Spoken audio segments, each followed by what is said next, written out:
What is your name and your profession?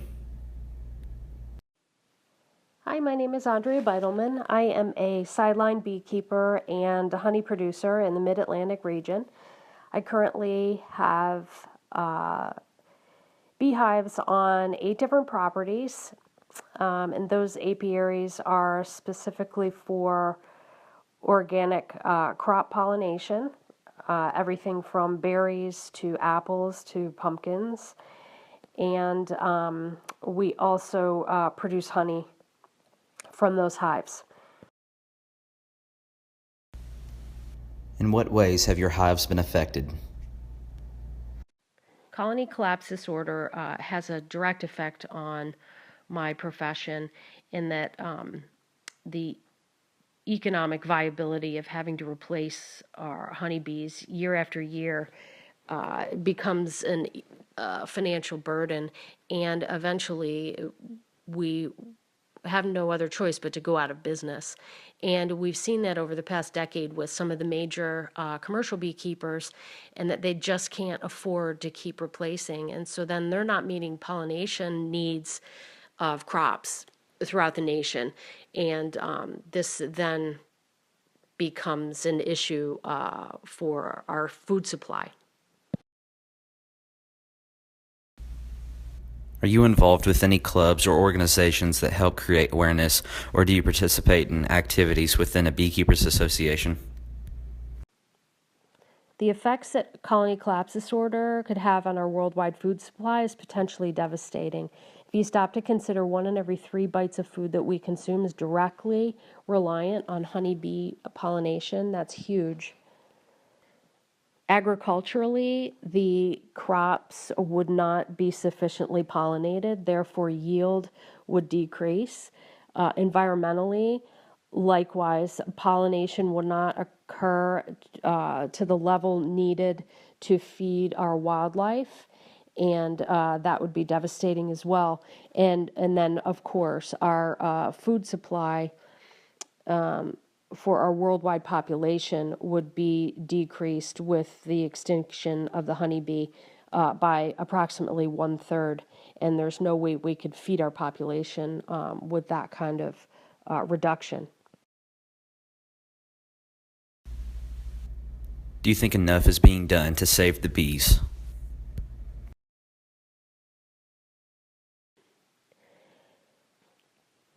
I'm involved with various clubs and organizations that help create awareness for the plight of the honeybee and colony collapse disorder. We participate specifically with the Mid-Atlantic Honeybee Consortium and also with various beekeeping associations such as the Eastern Apiculture, various state and county organizations, beekeepers associations as well.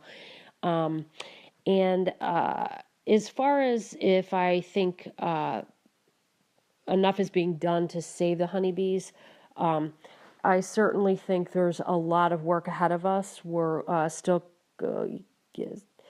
seeing like considerable losses, and as I've mentioned before, that's unsustainable for the industry. And I feel like lobbying efforts are very important at this point. Our government needs to provide some kind of support to the industry until we can get a handle on how to manage the bees more effectively with exposure to certain pesticides and herbicides if we're not willing to ban them, as the European Union has done.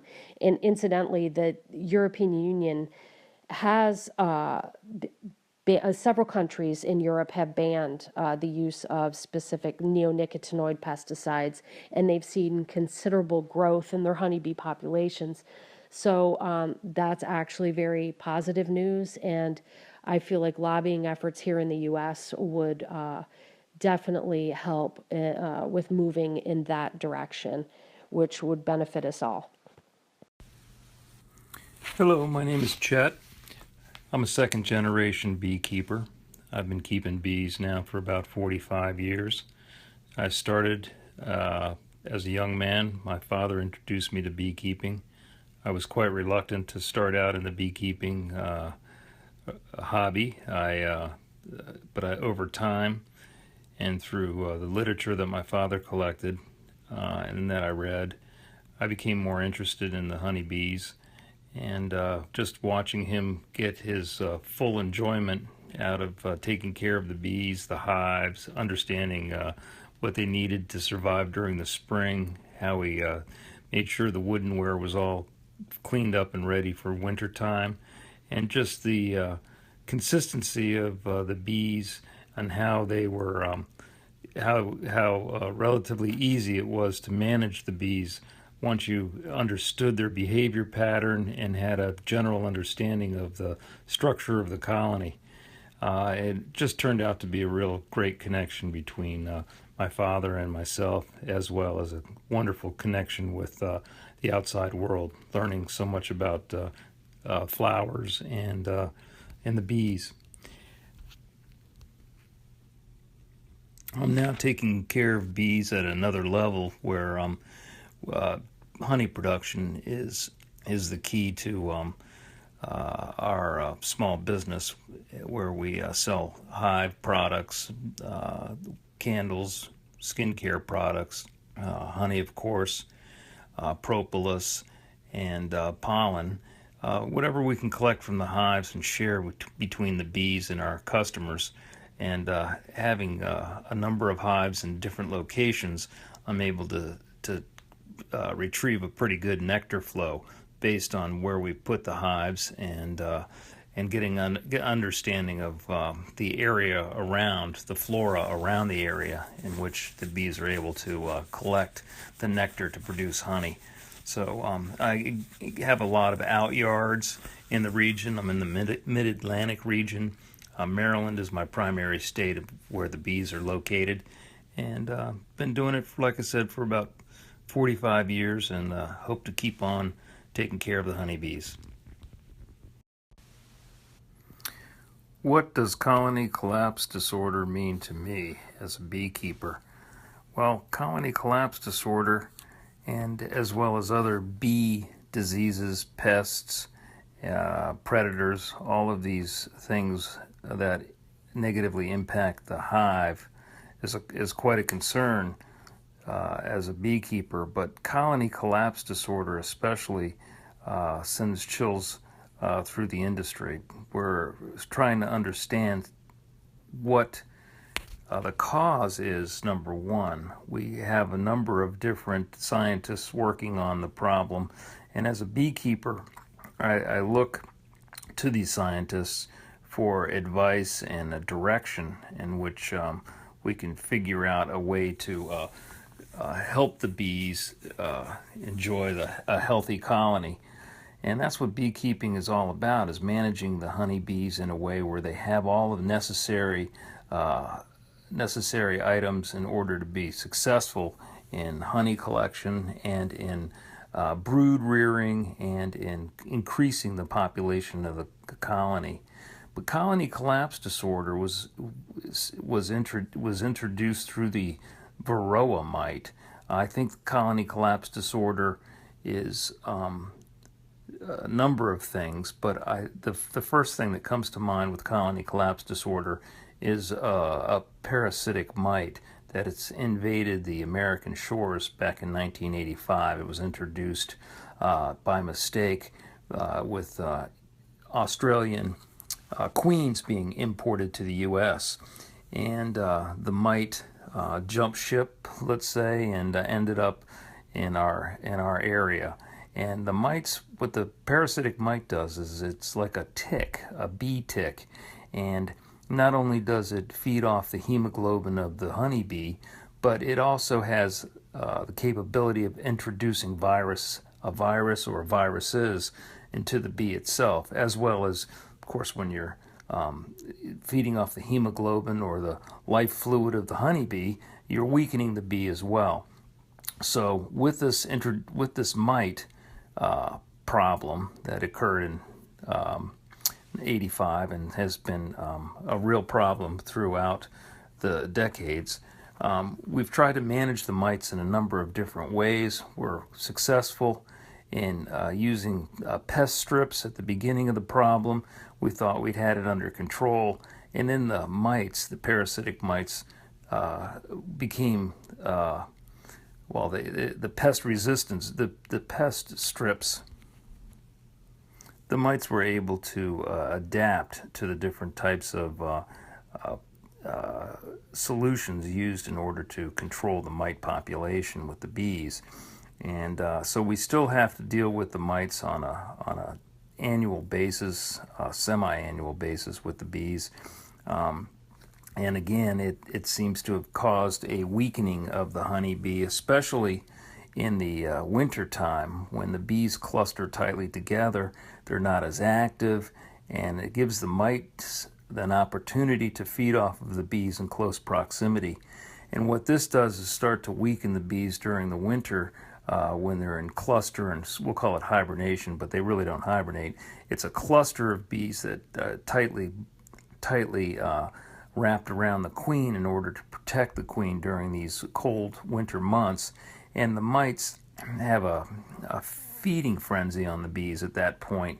And what we see is coming out of the spring is that the bee population, in order for them to restart procreation in the early spring, they need the population to be at a certain level. But the varroa mite has been very destructive during the winter, and the bees do not have that population to properly start procreation in the spring. They don't have enough designated worker bees. They don't have enough bees to keep the brood warm. And so that's caused a tremendous amount of problems for natural or what we call wild bees. And the wild bees are basically the bees that have swarmed away from managed beehives into the wild. Here in Maryland, there's no population of wild honeybees anymore. So any bees that leave the managed area of a beekeeper ends up in a hollow tree somewhere. During that winter, the winter months, the first winter, they're usually killed off by the mites. But the mites have brought on a lot of different problems, and that is with viruses. Our bees here in the U.S. Did not have what was called the Israeli virus, which was introduced by the varroa mite, and that's caused a weakening of the nervous system. It's caused a weakening, generally weakening of the immune system of the bee, and so now that we have a weaker bee, we have one that is under a lot of stresses. We see what we call a collapse, and that's simply where the bees can't procreate. They start to leave the hive in large numbers and die off in the wild. So using a number of different management techniques in order to cause or disrupt the population or the procreation and the population of the varroa mite, beekeepers have shifted a lot of their energy and attention to trying to control the varroa mite as well as maintaining the overall health of the colony of bees.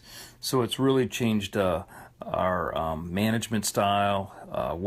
It's actually offered up a number of different creative ideas of how we can control the mite population without negatively impacting the honeybees, trying to use organic methods, trying to use management style methods, trying to understand what is the worst environment for the varroa mite to try to procreate. So we create a number of different obstacles and try to disrupt the population expansion of the varroa mite.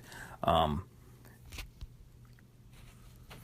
optimistic that eventually we'll be able to control the problem with the varroa mites. I think the bees, through breeding traits that would be difficult for the varroa mite to live in that environment with bees that say are better grooming, bees that are a little bit more aggressive and picking off the varroa mites. Just in general, making a varroa mite resistant honeybee over time. And I think with a lot of different breeding techniques for the queens, the honeybee queens, we can see some improvement in the overall health of the colony with different honeybee traits that are incorporated into the bee to cause disruption in the varroa mite population. The frame of drone cells that we encourage the varroa mite to lay her eggs in, we usually will pull that out in about 16 days, and we can control a number of kill off a number of mites that way. We take the frame out, we freeze it, and then the bees will clean it back up and start the process over again. So we've changed our management techniques, we've changed our siting techniques where we place the hives. We're using a lot more chemicals and solutions trying to eradicate or reduce the number of varroa mites. We use screen bottom boards in case the mites fall off the bee during flight, or if they fall to the bottom of the hive, there's no access for them to crawl back up onto a bee. So it's really become a game of, well, not a game, but almost a balancing act of trying to keep the mite population low while we're expanding the honeybee population and get the honeybee population up so much quicker before the mites are able to take over. And so that probably takes up resources per hive of about $35, $40 a year annually for hives, and it doesn't guarantee a success rate as well. The other thing that has affected our beekeeping is we have losses, considerable amount of losses per year. So we're doing a lot more than we used to is we're in this early spring, say around the second week of March, we're purchasing more packages of honeybees. In other words, we're reintroducing new honeybees to our colonies, adding to our colonies each year because we have a good percentage of winter losses. And that didn't occur years ago. We were able to go ahead and have a number of our bees survive the winter. And then at that point, early spring was a wonderful time of year where we were dividing up the hives. So each hive that came out of the winter, we were able to make 2 or 3 hives for spring, which was a real boost to honey production. That no longer is as easy to do as it once was. Yeah, I think to just sum it up with CCD and the introduction of the varroa mites into the honeybee population, I would say basically the costs of taking care of the bees have gone up quite a bit. The management style has been more labor, more time consuming, a little bit less rewarding because we do lose a number of bees and we've tried so darn hard to keep them alive, and also sometimes you just are amazed on how quickly the hives can deteriorate when they are struck by a combination of factors, including the CCD disorder. So simply put, a honeybee and the flower should be researched together.